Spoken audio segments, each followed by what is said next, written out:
Josh Klingler, who landed around 3 a.m. our time here in KC. He'll be on pregame coverage at 5 a.m. this Sunday for 106.5 The Wolf, and, of course, on the sideline in Frankfurt throughout the day. Kling, appreciate you calling in. Hopefully we can get connected with you. And so far, how's everything going? You guys said noon hour. I'm like, I'm so confused. Yeah. Like, that's not the time there.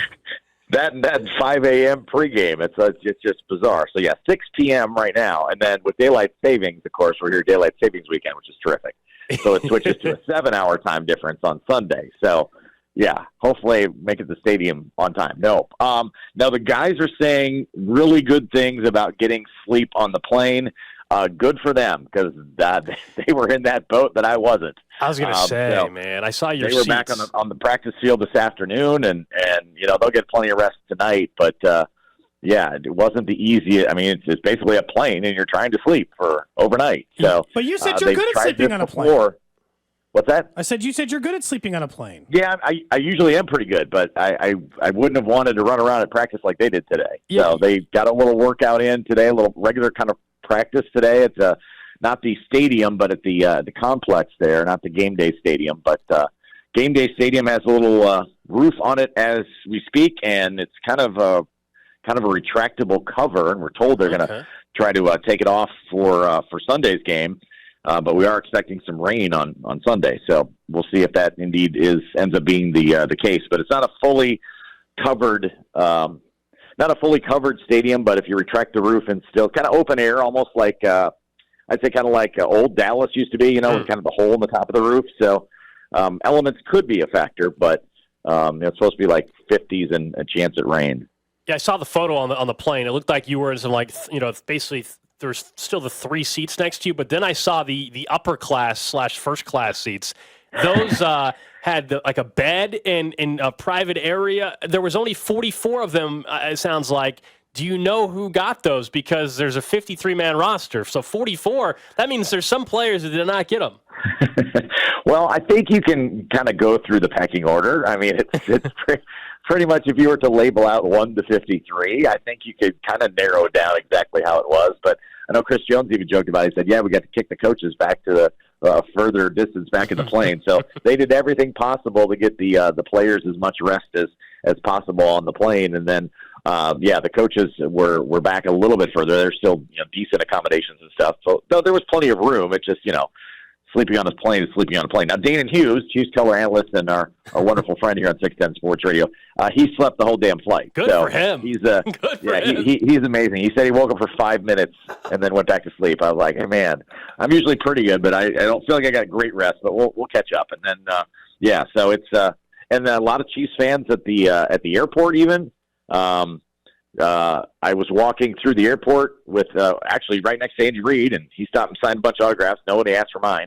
And then we got to the hotel, and there was a bunch of Chiefs fans at the hotel, and there's a lot of Chiefs fans throughout Frankfurt. So they knew the team's schedule pretty well because they were kind of here to greet everybody on the way in, and certainly it's kind of cool to see. And then the city's kind of rolled out a little bit of the red carpet as well. A lot of Chiefs logos and Dolphins logos, obviously all over town, and they're pretty excited to have this game here in Frankfurt. Have you sampled any German food yet?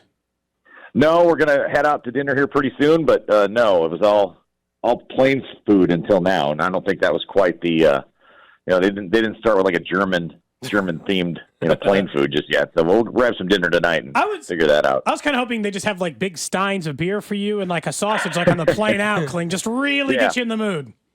Like a instead of like the lay at the Hawaii airport, they put a big pretzel around your head. And have you sample right away? No, unfortunately, no. That'd be cool. So I know you guys just got there. You haven't even been there for 24 hours or so. You mentioned the signage, and you can tell obviously there's this huge game coming up there in Frankfurt. But from what you've seen, is this one of those where Chiefs are kind of running the show there, or do you see Dolphins fans throughout? Well, I don't know the proximity to where their hotel is and stuff, so I'm guessing probably around there. It's probably about the same. But I mean, I think the Chiefs fans jumped on this one right away. So I wouldn't be surprised. And then a lot of international fans we see show up at these games. I always call these the random jersey games, where guys show up to the game wearing whatever NFL team they've pledged their allegiance to. So that'll be interesting to see how the crowd breaks down. But no, they're expecting a a big group of Chiefs fans here. We know the game's sold out in minutes. So yeah, this is kind of a big deal. Kling, should we be frustrated that this game isn't at Arrowhead, considering not just the return of Tyreek Hill, but the importance of this game as it relates to the AFC the rest of the way? This could determine home field advantage and a million other things. Considering that, feels like this is the kind of game you wouldn't have to, you'd prefer not to be on a neutral site for. Yeah, in hindsight, maybe so. I think they were looking more. Obviously, this is an event. This is a spectacle. This is, I don't want to say a front office, but kind of, right? I mean, this is an organization type move rather than something that completely benefits the players, right? In this situation, so yeah, I guess in your heart of hearts, you'd want to put maybe a quote unquote easier game here, but I think having this marquee game, this early in the day as well to kind of kick off the Sunday is not the worst thing in the world. So I think from an NFL perspective, it's good. Maybe a little bit less or so from Chiefs players' perspective. I mean, no matter how many Chiefs fans are in the building on Sunday, it's not going to be Arrowhead Stadium. We know that. So, yeah, certainly would be an advantage to be in Arrowhead Stadium for this one rather than being a neutral site. But, I think they wanted to make it big, and, there's nothing bigger, I guess, at least so far in the schedule than this one. Patrick Mahomes has only lost a handful of games back-to-back. The Chiefs typically bounce back as well under Andy Reid from poor performances, and we know last week there wasn't any juice on the sideline. You were there. I don't have to tell you. Do you get the sense, you mentioned they're already seemingly got some sleep on the plane at least, but I just don't believe they're going to come out flat. I'm not guaranteeing you they're going to win, but I just don't think they're going back-to-back games where there's flat and no energy right out of the gate. Yeah, and you can look back at that one and go, how? Like, why wasn't there? And maybe you can factor in some things, with the division and factor things in with the look ahead. Because, I've been telling people it's not like the players were blinded as to what the schedule was going to be. I mean, we were getting peppered with, travel itineraries and stuff the week before. It is distracting, you know what I mean? So there are probably some facts and roadblocks that got thrown up to traveling after a game like that. But it was a little baffling last week, the energy level. But I think from what everybody has said this week, they're saying the right things about almost a wake-up call, right? So turn that thing around. Whatever you were doing last week that didn't have any energy, I got to imagine they're going to come out of the gates much better, and they're going to need to. I mean, this is a way tougher contest than a week ago. They need to play better offensively. This may be their biggest test, maybe all year offensively against defending the Miami Dolphins offense. So there's no reason they should come out flat on Sunday. This is a big one, and then the bye afterwards, right? That's always that carrot dangling for the players as well.